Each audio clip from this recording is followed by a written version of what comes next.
Sylvie of the multiple award-winning The Queen Sylvie Show. You want to expand and get noticed? Then come outside your box and into our world. Internet advertising has a real impact on global awareness and even sales, so let's make an impact together. Offering for a limited time advertising and sponsorship packages that excel your purpose. So contact Queen Sylvie or Smooth Tim for the exciting opportunities that awaits. Yeah. Are you tired of driving around a dirty car? Say hello to the ultimate solution for your car. Quick Auto Detail, home, work, or wherever. Their mobile car spa will clean and shine your car anytime and anywhere. Their products are gentle on your car's paint, and they use only the highest quality materials. Book your appointment now.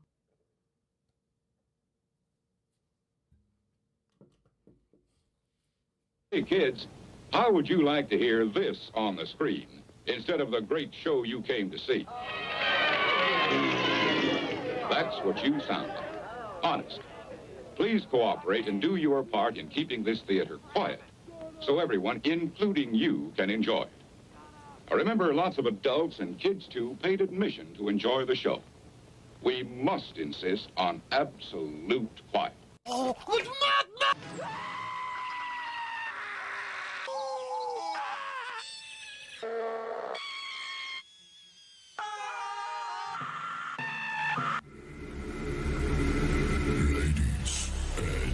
Gentlemen, may I have your attention, please?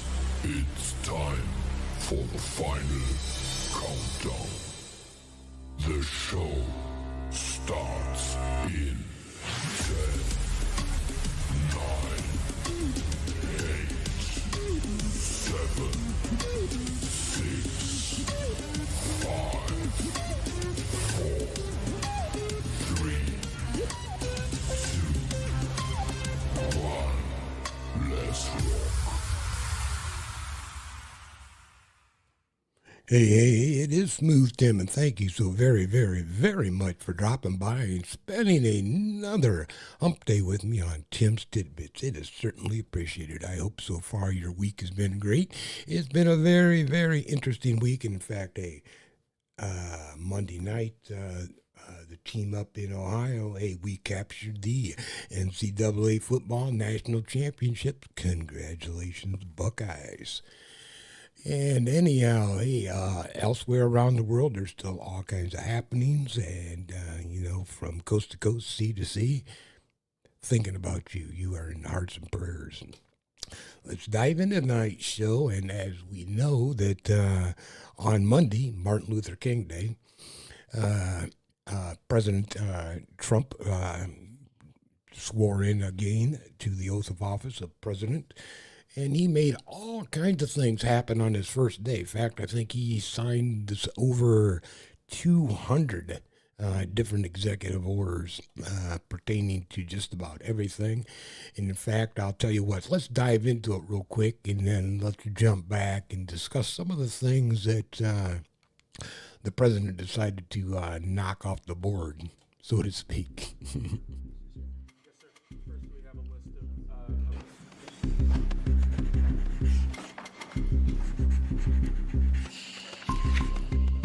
We hope they come out tonight, Frank. We're expecting it.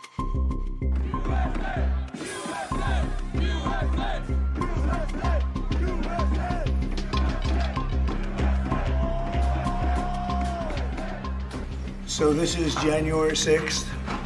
These are the hostages. Approximately 1,500 for a pardon. Hey, Don, will you stand up? How about Don?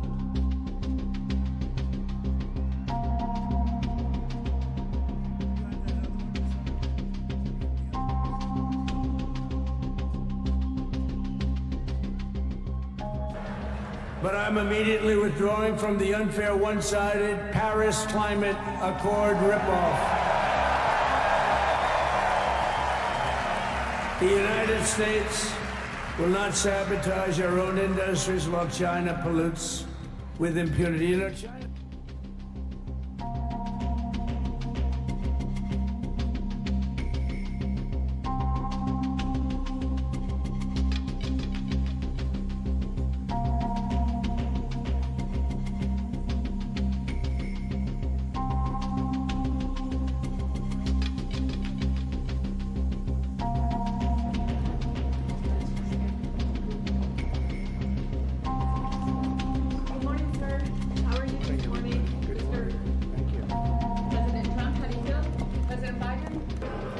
All over the world, they're emptying their prisons into our country. They're emptying their mental institutions into our country.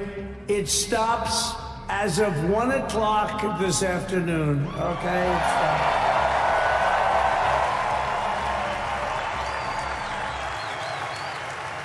So I'm revoking nearly 80 destructive, radical executive actions of the previous administration. They'll all be null and void within about, what, 5 minutes? Is that them over there? 5 minutes?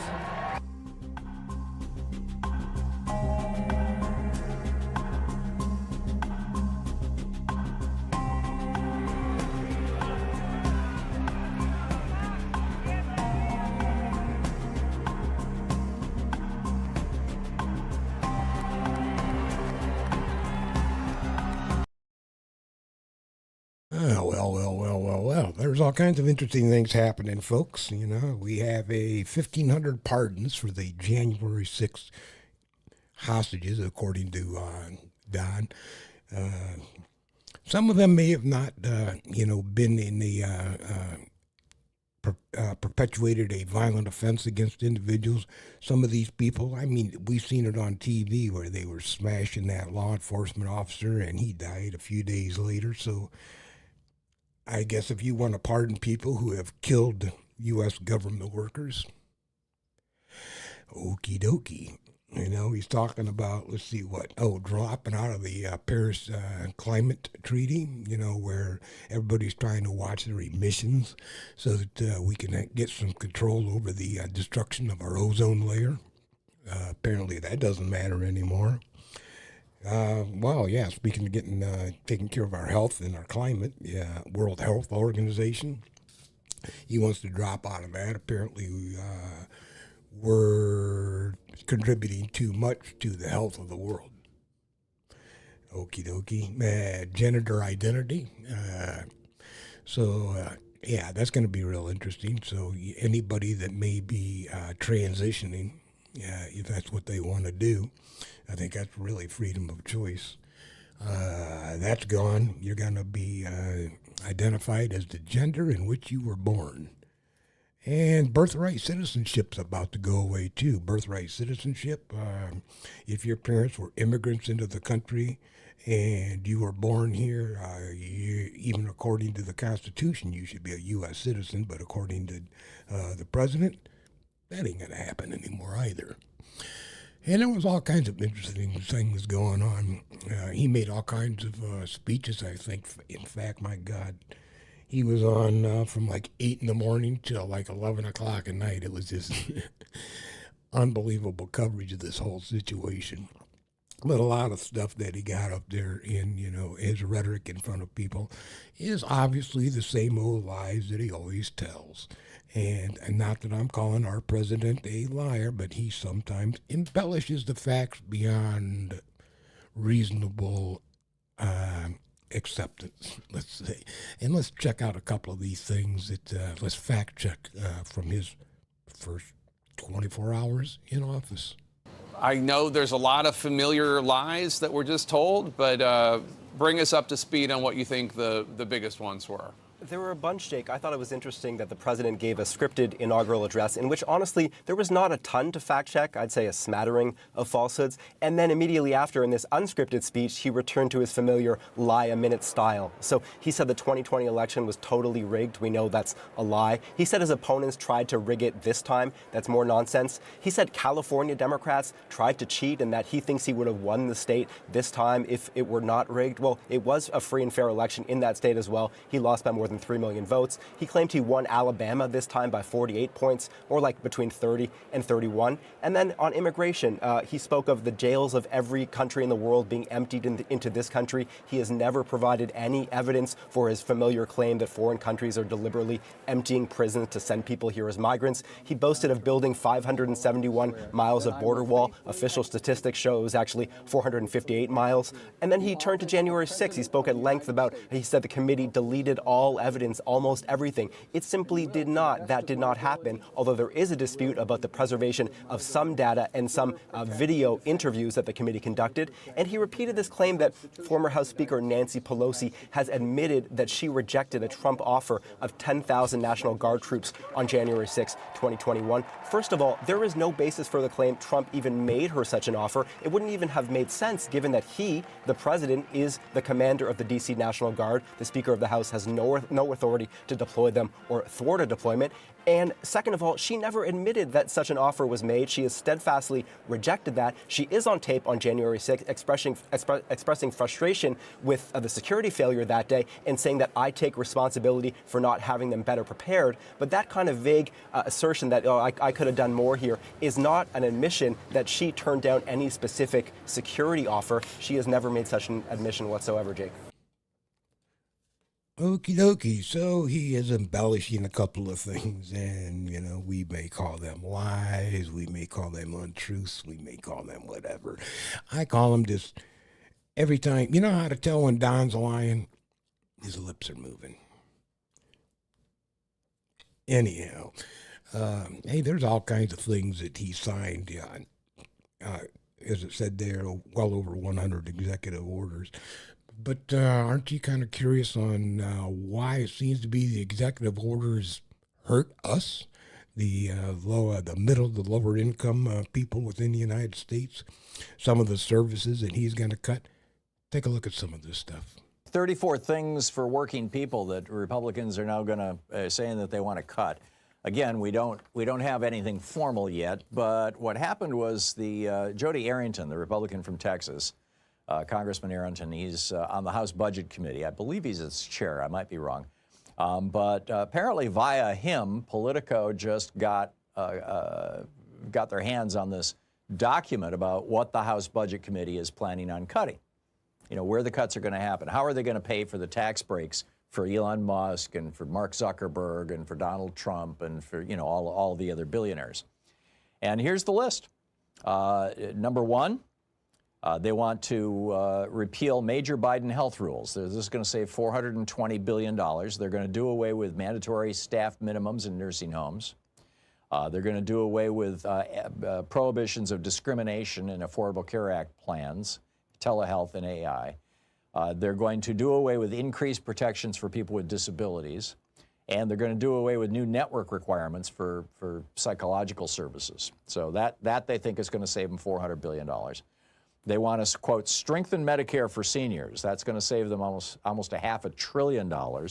They're going to do this by doing away with what's called uncompensated care and bad debt. What this is Medicare reimburses hospitals that provide services to people who have no insurance and are broke, right? If you're poor and you show up at a hospital and they provide you with services, whatever you need, it is paid for by Medicare. And, through this fund. It's a large amount of money. And these are called disproportionate share hospitals. So cutting this is going to save hundreds of billions of dollars. It's going to mean hospitals are no longer serving people who don't have insurance. You're going to have a lot more people die. And a lot of rural and small hospitals are going to close, particularly hospitals in poor neighborhoods where a large percentage of the people showing up don't have the money to pay for services. They also say they want to make Medicaid work for the most vulnerable. This is $2.3 trillion. They're going to put into place per capita caps on Medicaid. That will cut Medicaid reimbursements by almost $1 trillion, $918 billion. In other words, basically, Medicaid is just not going to pay for things anymore. They're going to equalize Medicaid payments for able-bodied adults. This is $600 billion, $690. This is fancy language for saying if you can't get a job, you can't get Medicaid. And of course, once you get a job, you're no longer eligible for Medicaid. So it's a real catch-22. And that's the Medicaid work requirements. Reimagining the Affordable Care Act. There's $151 billion in cuts they want to make out of the Affordable Care Act. Are you noticing a trend here, by the way? All of these things that Republicans want to cut in order to pay for tax cuts for Elon Musk and Mark Zuckerberg and Jeff Bezos, all of these things are things so far that take care of average, people and poor people in America, particularly health-wise. They want to repeal the Prevention Public Health Fund, $15 billion. They want to, like I said, $151 billion in cuts to the Affordable Care Act. They want to, quote, end cradle-to-grave dependence. The first is reducing TANF by 10%. $6 billion, eliminating the TANF contingency fund. This is the program that basically costs us about $6 billion. This is the program that replaced basically, SNAP, food stamps. They want to eliminate the contingency fund, and they want to reform the so-called thrifty food plan. They say that's going to save $270 billion. This is basically cutting food stamps. Okie dokie, yeah. So good luck if you're on any type of assistance and you are and you don't have listen to that. So they're talking about getting rid of your WIC programs and SNAP programs, and why should we feed the hungry? They're talking about, with the health care. That's crazy. So if you're able-bodied and get a job, you're not going to get Medicare, and if you can't, well, then you don't get Medicare. So I guess if you're in a situation where your health is jeopardized and you don't have enough money, too bad. Yeah, it's really kind of sad, folks, and it's only going to continue to get worse. And it's interesting. I mean, you've got these. And they talk about oligarchies, right, in other countries. What are oligarchs? People with all the money controlling. We got 3 of the richest men in the world influencing the Trump White House, with Bezos, Zuckerberg, and Musk. Come on. And these guys are getting front row seats at all the various functions that Trump has had on, and Elon's even up on stage giving a Sieg Heil Hitler wave to the crowd, thanking them for supporting the right candidate. It's going to get real interesting. And speaking of interesting, and some of the people that are coming out to support, I guess, is it a support? Maybe it isn't support. Maybe it just could be. That's what it is. Because in the black community, it's kind of interesting that we had a couple of people who said they would never do anything when it came to Donald Trump. Somehow flipped their script, especially when it came to. That's what it is. Check it out. Alrighty, also, as we talked about at the top of the show, the inauguration went down yesterday. Trump was inaugurated as the 47th president of the United States of America. And there were a lot of celebrities in attendance. Logan Paul, Jake Paul, Mike Tyson, Conor McGregor, Nelly, Elon Musk, Mark Zuckerberg, Dana White, Caitlyn Jenner.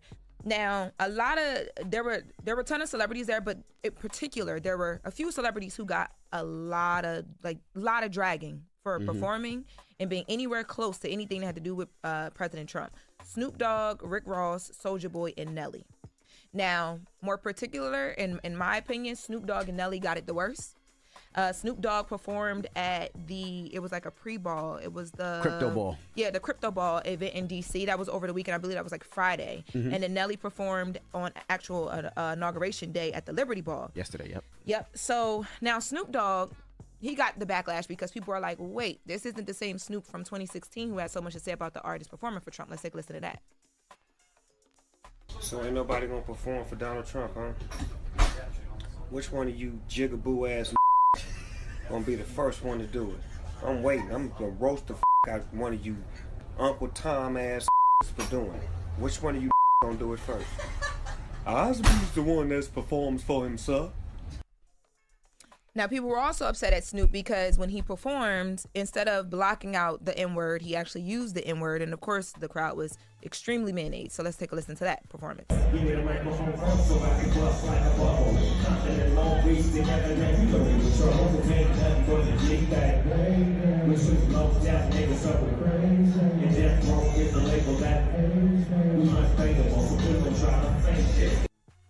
Now, on to Nelly. So Nelly, as I mentioned, performed during the inauguration day at the Liberty Ball. He performed a set of different songs. Now, people were really upset at Nelly. They were saying, now, with Snoop, we're confused because you don't need the money. But they were telling Nelly, oh, you must have needed the money. And that's why he performed. Even Ashanti was getting backlash because of this. Now, Nelly actually spoke out about his decision to perform. Let's take a listen to him talking about respecting the office and why he decided to perform. I'm not doing this for money. I'm doing this because it's an honor. I respect the office. It don't matter who is in office. The same way that our men and women, our brothers and sisters who protect this country have to go to war and have to put their life on the line for whoever in office. So if they can put their life on the line for whoever in office, I can damn sure perform. Now, that was him. He was with Willie D live on YouTube. Now, Nelly also in that interview talked about, because, you know, people are like, this is a man that, you know, has said so many different racist things that people think of as a white supremacist. Why would you stay next to this? He talked about that. What do you say to the people that say, we're not giving you this backlash because of your political affiliation? We're giving you this backlash because you are propping up a white supremacist. I would ask them to show me where he's a white supremacist. He did say, if you don't vote for me, you're not black, right? Oh, no, that wasn't him. Hold on. I'm trying to think. Hold on. He did create the crime bill in the 90s, which said that if you get caught with 5 grams of crack, you do a mandatory 5 years that had mass incarceration. No, he didn't do that. He did not rent to black people, what was it, in the 70s or the 80s? So nobody's allowed to change, right? We can talk about past, but we never want to talk about our past. You know what I'm saying? Now, I'm not saying that he ain't got some up ways, but what I'm saying is that he's the president of the United States. What I'm saying is, yeah, that's what I'm saying. Come on, guys. And I can't believe, Snoop Dogg. I wonder how he's gonna, if he can look himself in the mirror. What did he say? You know, which one of you jigaboo ass nigger Uncle Tom's, right? He threw all that rhetoric down, all that horrible stuff. Go look in the mirror, Snoop. Go look in the mirror, my friend. Unbelievable what people will do when it comes to, you know, improving their status and expanding their circle of influence. And sometimes they're just willing to throw away, you know, any type of, you know, dignity, any type of morals, values, ethics they may have had. Who knows? Anyhow, you know, again, part of the process when Don is coming into office is he needs to get some affirmations from the Senate, you know, that they will affirm the various cabinet picks that he has put in there. One of the individuals that he seems to be having a little problem with, excuse me, is Pete Hegseth. Pete Hegseth is obviously, he used to be a news anchor, had a little bit of military experience, but they want to move him right into being the head of the military and everything else. But he's got some real past issues that's catching up with him. Check this out. We've just learned that senators have received an affidavit containing new allegations against Defense Secretary nominee Pete Hegseth. NBC's Julie Sirkin helped break this story. She joins us now. What more can you tell us?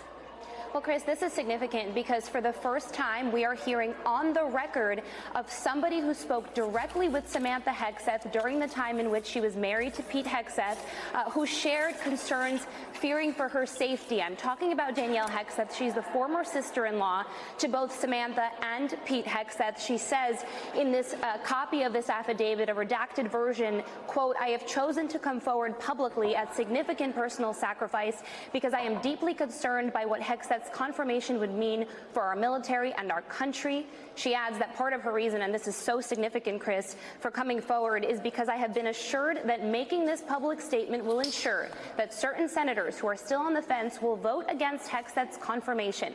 But for that assurance, I would not subject myself or others referred to in this statement to the public scrutiny this statement is likely to cause. This has been the culmination of days of work from committee staffers on the Armed Services Committee who have been first in touch with somebody with secondhand knowledge of these allegations. Then they were directly in touch with Danielle Hexeth.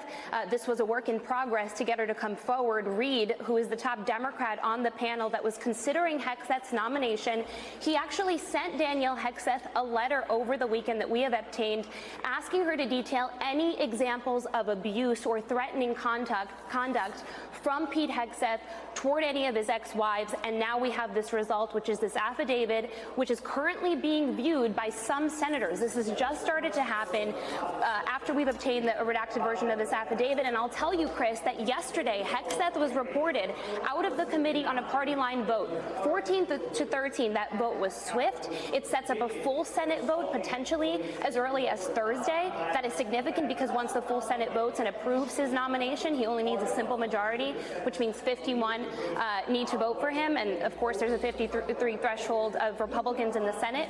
That means he would be confirmed as Secretary of Defense unless something happens to tank his nomination. In this affidavit, Danielle Hexeth makes a reference of having confirmation that there will be enough senators, meaning at least 4 Republicans that will side with all Democrats to tank Hexeth's nomination. At this point, of course, we don't know if that's going to happen since this is freshly developing. I will also point out we did hear back from Hexeth's attorney.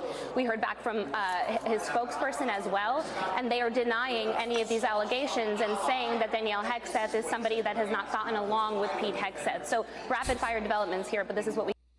Yeah, exactly. You know, and they'll keep all that on the QT, you know, even though there's a affidavit out there. Some of that stuff should be public information. It's interesting, even the investigations into Trump, he's trying to block that information from the J6 committee from coming out, the facts. Sometimes I would like to see just the facts, but unfortunately, if you are in the right position in government, you can get those facts covered up and maybe or maybe not, depending upon what side of the fence you're on, if that's going to come out or not. Because, I mean, there's this political divide. It's an unbelievable political divide that we have in our country right now.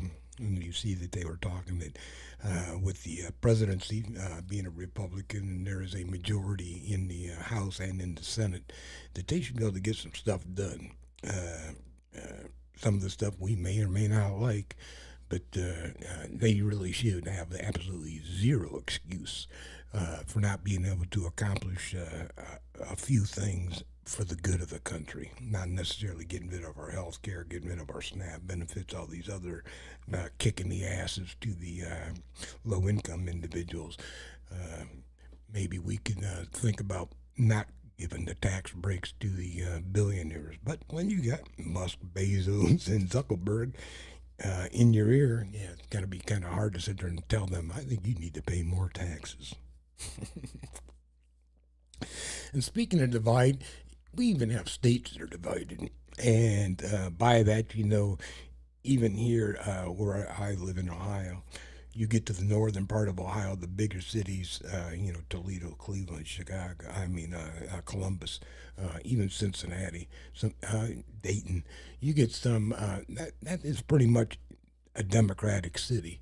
But you go over to the next state here, we got Indiana, then Illinois next to us. In Illinois now, you have a lot of rural area, and a lot of that is a red Republican state. But unfortunately, the very tip top of the state there at hitting the Wisconsin border is Chicago. And some of these people think maybe it would be a good idea if we could lose Chicago and then completely flip Illinois red. Growing movement among Illinois counties to separate from Chicago and Cook County to form a new state. The separatists say things like high taxes and a shrinking influence at the state capitol have them ready to secede. Fox 2's Andy Banker shows us Indiana has now come calling. Well, voters in 33 Illinois counties, including multiple counties in the St. Louis region, have now approved non-binding ballot measures saying they no longer want to be part of the state. And a lot of people around here may not take that very seriously, but they apparently do in Indiana. Instead of succeeding and creating a 51st state, they should just join us. Indiana's Republican House Speaker Todd Houston has just introduced a bill to create an Indiana-Illinois Boundary Commission to look at making the Illinois counties part of Indiana. At least they understand the legitimacy of what we're doing. Virgil Strader heads the Madison County Committee for a group called the State of New Illinois. It's drawing up its own state constitution, but not looking to join Indiana. If you took Cook County out of Illinois, the balance of Illinois has more geography, more commerce, and more people than the state of Indiana. Article 4 of the U.S. Constitution says no new state shall be formed without consent of the legislatures and the Congress. Illinois Republican State Rep. Charlie Meyer favors separation, but says support in Congress is highly unlikely. I don't see it happening. If they allow Illinois to split off, then what happens if California wants to split? They could end up maybe being 5 states even, or Texas split up. He's proposing a state constitutional amendment to allot one state senator for every 3 contiguous counties, which would give downstate Illinois a Senate majority instead of Chicago, which now dominates both houses of the General Assembly, and much less sloppy, he says, than trying to add a 51st star to the American flag. In Madison County, Illinois, Andy Banker, Fox 2 News. Interesting. So, yeah. Break up the state because you don't like that the majority or the Chicagoans are controlling the state. Well, you still got some 3 other, Madison and Springfield. So what are you going to do with them? I don't know what particular way those folks vote, but obviously they sure don't like the way they're voting in Chicago. So, hey, you know, it is what it is. And a divided nation right now. There's all kinds of things going on. And, hey, you know, speaking of being divided, you know, I found it interesting, and I wanted to share this with you, that, you know, we've talked about having Musk, Zuckerberg, and them on the Government Efficiency Committee, whatever the hell you want to call it, talking about how they can cut costs and make government run even more as a lean, mean fighting machine. But in any regards, already people are starting to get influenced by the various social media programs. In fact, Meta came out and apologized because somehow all of a sudden people were getting signed up for political news feeds that maybe they didn't want to see.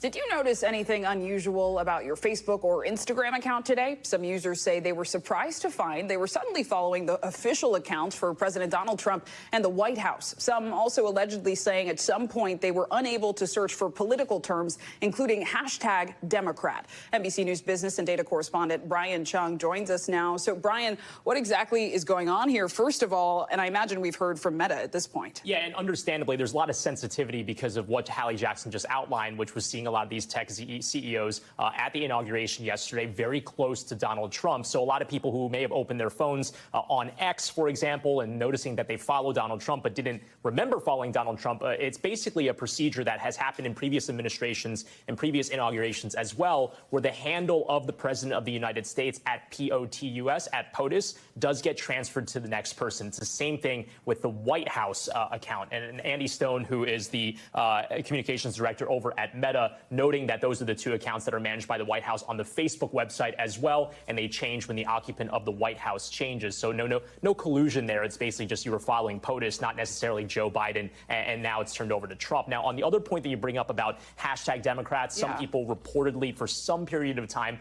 unable to get anything when they search for hashtag Democrat, maybe seeing this. Meta did respond to this as well. Again, the same person, Andy Stone, over at Meta, noting that there was an issue that affected people's ability to search for not just hashtag Democrat, but a number of other hashtags as well. They said they worked quickly to resolve this, and I want to point out, Zinkley, as of just a few minutes ago, I was able to make that search as well. So it seemed like that issue, at least for that hashtag, no longer an issue. Okay, and then that's not even getting into the grid reformatting, right? That has people right, that's a whole separate thing that people are not necessarily happy about. If you didn't notice, Instagram no longer the 4x4 square 8x8. Right. Brian Chung, thanks so much. Yep. So, you know, it'll be interesting to see if people are relying on these various news feeds, you know, your Facebook, your Twitter, all of these. And we're going to see what's going to happen with TikTok, even though, you know, they were supposed to be off the air last Sunday. Trump has made an extension for so long so that they could get influenced, bought, or whatever by an American company. I would sit there and think, when you look at what's going on now, you got, you know, Zuckerberg, you got Bezos, you got Elon on these on boards, you know, influencing what's going on around the White House, and now obviously influencing our news feeds. What information are you actually going to see? What information is, they talk about freedom of speech, right? What is actually going to happen with your freedom of speech when you've got, you know, three of the main ball players all on the same team? Are you actually going to get an unbiased news feed? We'll see. We'll see. Anyhow, you know, part of the things that we talk about is how can these people continue to, you know, listen to the influence of Trump when he's telling you, I'm going to do this, I'm going to do that. When you look at the last time, you know, he put it to the farmers, he put it to the unions. Obviously, the guy has some really horrible past business practices. We don't even need to dive into that. But you still have people that blindly follow him. And so I decided, can I maybe give you a little insight on what's going on? And so what I did was I pulled up a little bit of a theory or study by a person named Bonhoeffer, who did this study about stupid people. Check it out. In the darkest chapter of German history, during a time when incited mobs threw stones into the windows of innocent shop owners and women and children were cruelly humiliated in the open, Dietrich Bonhoeffer, a young pastor, began to speak publicly against the atrocities that the regime had produced. After years of trying to change people's minds, Dietrich Bonhoeffer came home one evening and his own father had to tell him that two men were waiting in his room to take him away. In prison, Bonhoeffer began to reflect on how his country of poets and thinkers had turned into a collective of cowards, crooks, and criminals. Eventually, he concluded that the root of the problem was not malice, but stupidity.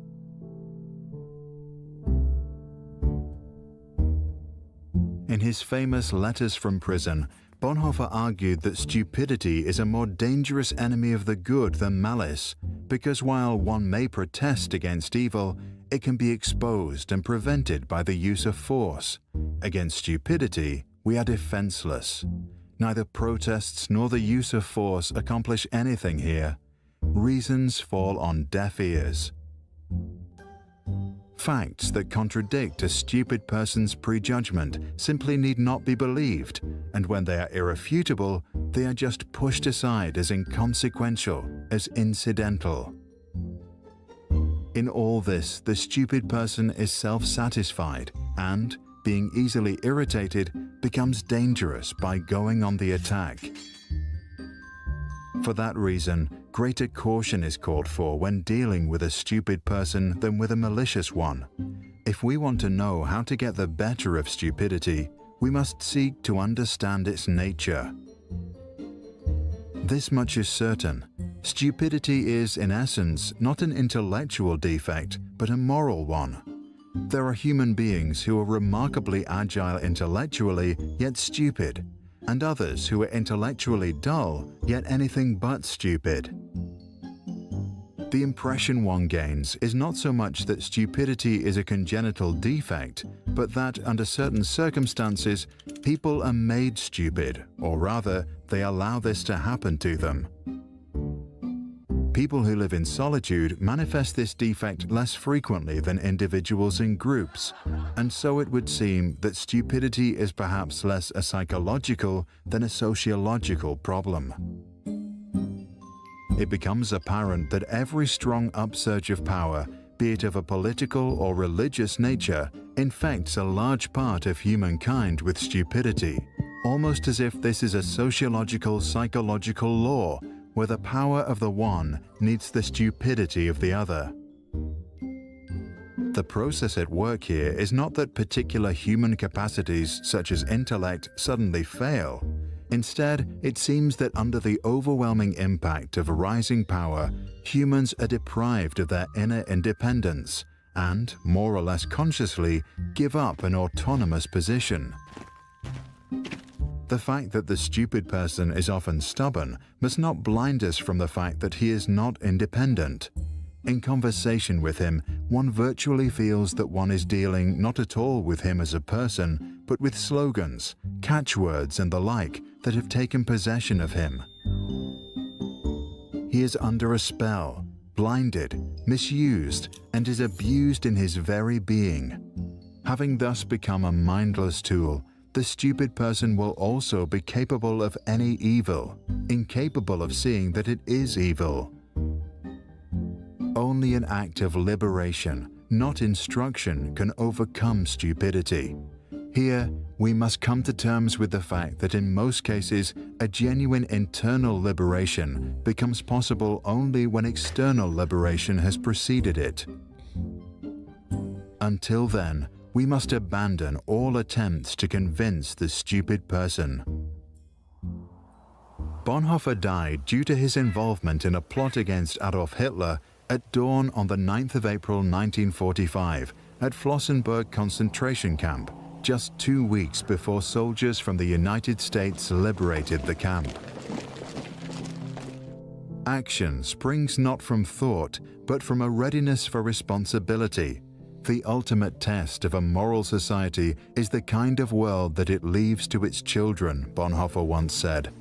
Check the description below to read Bonhoeffer's original text, After 10 Years. For more information about Bonhoeffer or to download this video without background music, go to sproutschools.com. Hey, there you go. So Bonhoeffer had it right. You get a bunch of stupid people following an influencer, and they just don't seem to know right from wrong. So, even if it, let's say, is for instance, what is the catchphrase we can use? MAGA. Man, we could utilize as example January 6th, and you can break apart our Capitol building. You can assault the officers that protect it. You can go take a poop on one of the person's desks. It's okay, as long as it's done under the influence of stupidity from your influencer. Yeah. Anyhow, hey, let's move on to another section, and real quickly, that would be, hey, let's watch your wallet. And you know what's going on? And we see that and this is what's crazy, folks, is one of the orders that Trump superseded on Monday when he signed all these executive orders was the elimination of that capping off pharmacy costs and the cost of pharmaceuticals, especially like with the insulin, some other stuff. You've heard this, where they've lowered the cost of insulin for people and some other important drugs in their life. But really, what it really comes down to is who is making a shitload of money. And who's making actually a shitload of money beyond a shitload of money, folks, is your pharmacy benefits manager. And that's the person that's like your Part D medical. You could have Medicare, Medicaid, whatever the case is, Blue Cross, Blue Shield, but then on your prescription pickup, you got this Part D medical. And sometimes it could be free, other times you got to do a copay. But, who is really, really, really controlling the price of those drugs? Is it the pharmaceutical company, or is it the prescription manager that's actually jacking up the prices? Think prescription drug prices are high these days, you are not alone.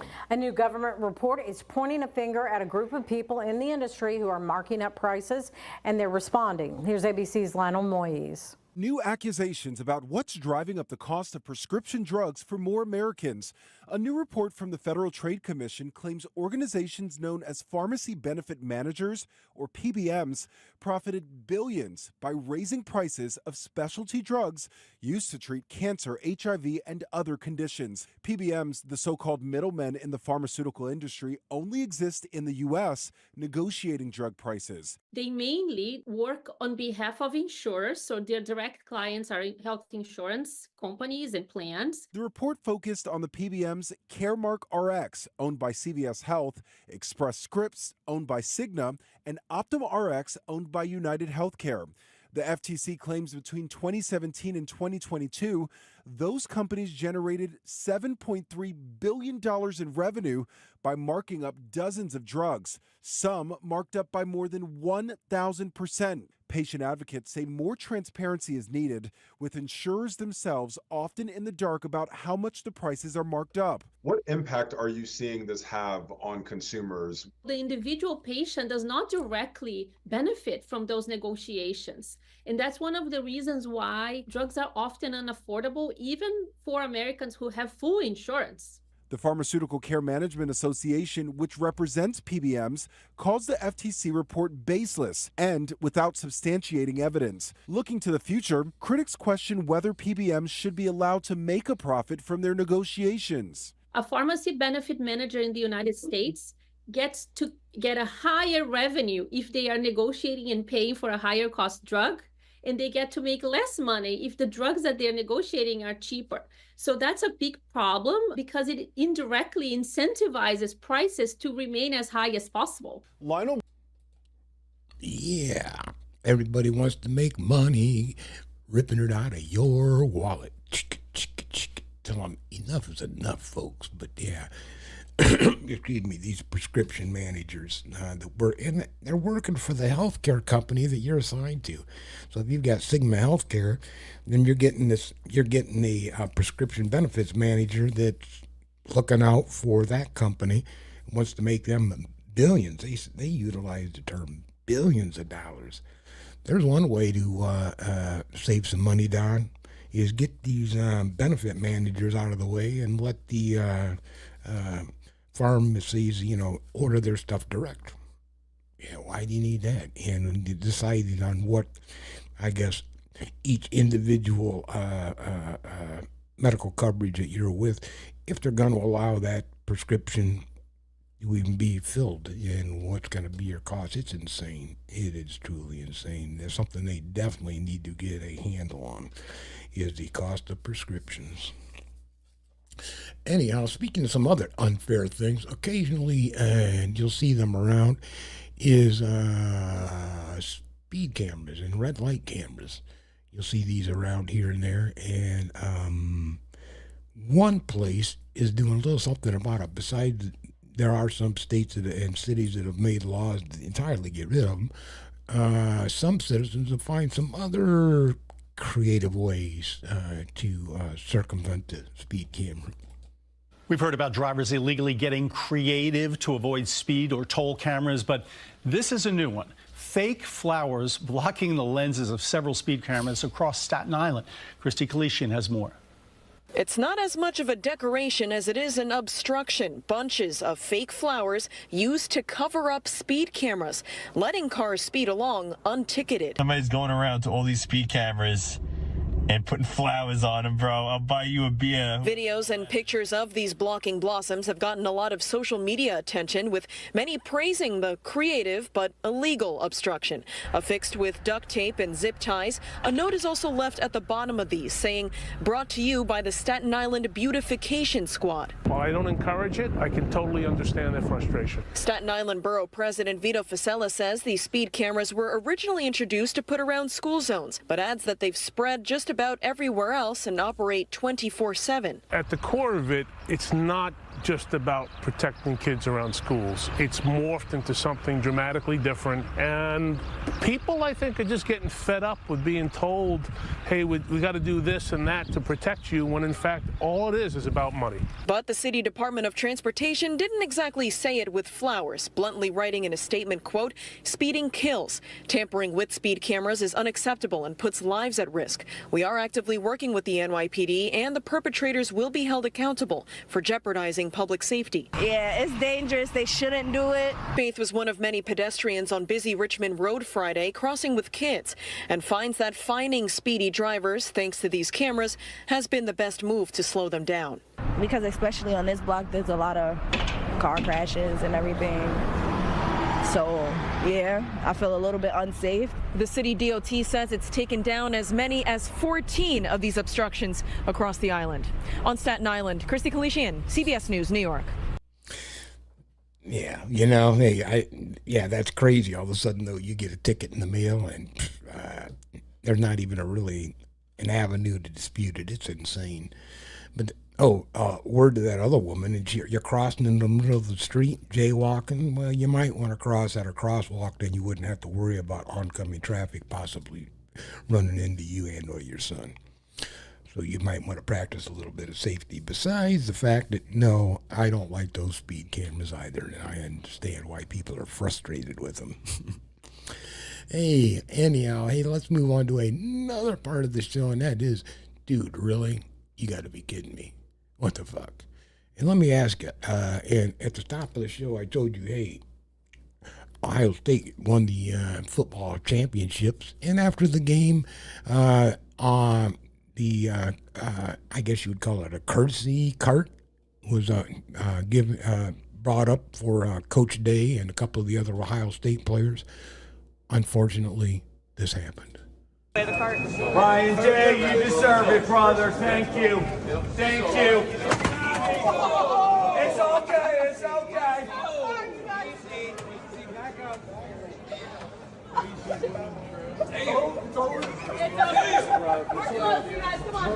I'm so sorry. Everybody okay? Everybody okay? Good. Everyone good?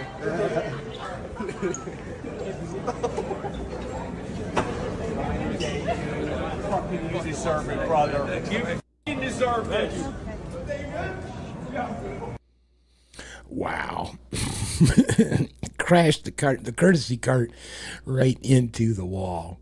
And luckily that she didn't hurt anybody. I mean, that really would have been horrible.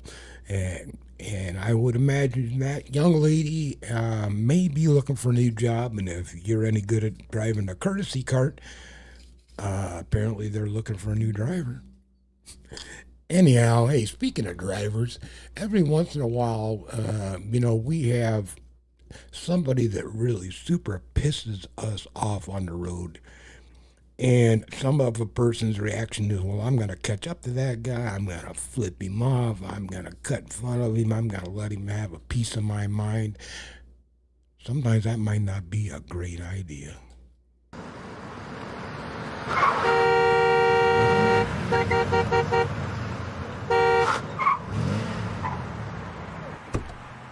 You cut me off, you son of a b****.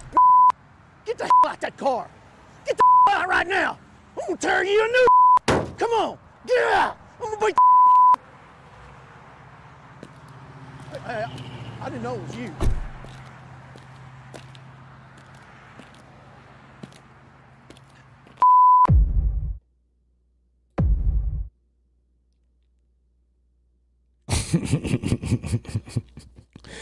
Yeah, that was a parody commercial, but hey, still, you never know who's going to be in that car. I mean, things are a trip anymore. practice safety and use a noodle up here. You know, it's a lot easier just to let it go, rather than get your ass beat, or maybe worse yet. Let's move on to another thing, and we are almost at the bottom of the show, and that is who is going to be our asshole of the week. Well, the asshole of the week has been our asshole before, and for some stuff that he pulled, I believe it was with his sister at the time, and that is Brett Favre. Well, Brett's not done being a dink, so check it out. If you weren't absolutely sure that Brett Favre is a scumbag, I'm here to help you. For years, the media has shielded Favre from his disgusting scandals. In 2010, despite being married for 14 years, Favre became obsessed with Jet sideline reporter Jen Sturger. But when she ignored him, he cranked it up a notch. Favre sent an unsolicited pic. Favre refused to comply with the NFL's investigation. Shockingly, it worked. He was fined $50,000 and the story disappeared. 2 Jets massage therapists alleged Favre made inappropriate advances on them. After they rejected Favre, the therapists claimed the Jets no longer offered them work. Mississippi has a program called TAMP. It stands for Temporary Assistance for Needy Families. Favre knew his home state was the poorest in the nation, but he still went out of his way to circulate the funds designed for families in need to himself. He received $1.1 million for speaking engagements that he didn't even show up to. Favre wrote to the official in charge of directing the funds, quote, "If you were to pay me, is there any way the media can find out where it came from and how much? I can't think of any other judgment besides Brett Favre is a thief and scumbag who will sell you out and lie about it the first chance he gets." Jeez, Brett, you really let me down. Man, I thought you was okay when you was with the Packers, but apparently you're not. You are an asshole, and deservingly so. Anyhow, hey, that wraps it up, folks, and we are out of here on another Wednesday. I hope you enjoy the rest of the week. Tune in tomorrow night to our show, the Now You Know Show, and you catch that on YouTube and Facebook Live. So, again, tomorrow night, 7 p.m. Eastern Standard Time, tune on in to catch that show. And as for tonight, hey, it's time, if you still can go out and catch a game, maybe run down to the local store, get what you need to get done, because it is still cold up here. Just be careful out there. And until next week, folks, we'll see you, we'll holla, and have a great weekend. Bye-bye. Nothing says loving like my chocolate chip cookies. Here you go, gang. Wow! Cookies! Who put this back empty? I didn't drink it. Cookies? Did you drink it? Who? Me? Oh, no. Oh, boy. Don't tell fat boy! You see,